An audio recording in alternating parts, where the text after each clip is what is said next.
Hello. ഒരു ഡോക്ടറെ അടുത്ത് പോകാതെ നിങ്ങൾക്ക് എങ്ങനെ മനസ്സിലാക്കാം നിങ്ങൾക്ക് വൈറ്റമിൻ ഡിയുടെ കുറവുണ്ടോ ഇല്ലയോ?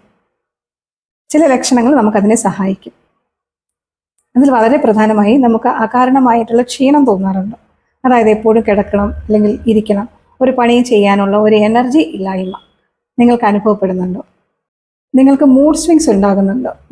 മൂഡ് സ്വിങ്സ് എന്ന് പറയുമ്പോൾ പെട്ടെന്ന് ദേഷ്യം വരിക, അല്ലെങ്കിൽ പെട്ടെന്ന് വിഷമം വരിക, പെട്ടെന്ന് ആൻസൈറ്റി വരിക, അതായത് പെട്ടെന്ന് ഉത്കണ്ഠ തോന്നുക, ഇതൊക്കെ നിങ്ങൾക്കുണ്ടാകുന്നുണ്ട്. ഒന്ന് കിടന്നിട്ട് എണീക്കുമ്പോൾ കട്ടിലിൽ, ഒന്ന് കുളി കഴിഞ്ഞ് നോക്കുമ്പോൾ ബാത്റൂമിൽ, ഒന്ന് തല തോർത്തി കഴിയുമ്പോൾ നമ്മൾ ടവലിൽ, ഒന്ന് ചീകി കഴിയുമ്പോൾ നമ്മുടെ ചീപ്പിൽ, ഇവയിലെല്ലാം കണ്ടമാനം മുടി കൊഴിയുന്നതായിട്ട് നിങ്ങൾ കാണുന്നുണ്ടോ? അത് വൈറ്റമിൻ ഡി കുറവിൻ്റെ ഒരു ലക്ഷണമാണ്. എല്ലുകൾക്കും പല്ലുകൾക്കും വളരെ അത്യാവശ്യമായ ഒരു വൈറ്റമിനാണ് വൈറ്റമിൻ ഡി എന്ന് പറയുന്നത്. അതുകൊണ്ട് വൈറ്റമിൻ ഡിയുടെ കുറവുണ്ടാകുമ്പോൾ എല്ലുകൾക്ക് ബലക്കുറവ് അല്ലെങ്കിൽ ബലക്ഷയം അനുഭവപ്പെടുന്നു. അത് കാരണം വളരെ ചെറിയ അപകടങ്ങൾ വരുമ്പോൾ പോലും എല്ലുകൾക്ക് ഒടിവ് അനുഭവപ്പെടുന്നു.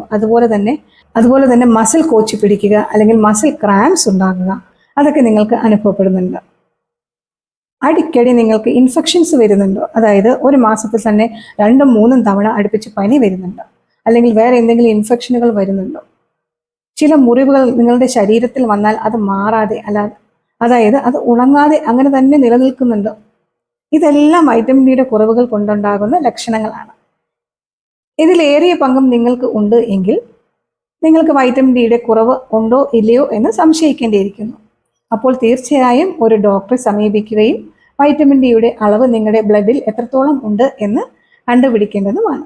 ഈ വീഡിയോ നിങ്ങൾക്ക് പ്രയോജനപ്പെട്ടു എന്ന് തോന്നിയാൽ തീർച്ചയായും മറ്റുള്ളവർക്ക് കൂടി ഷെയർ ചെയ്തു കൊടുക്കൂ.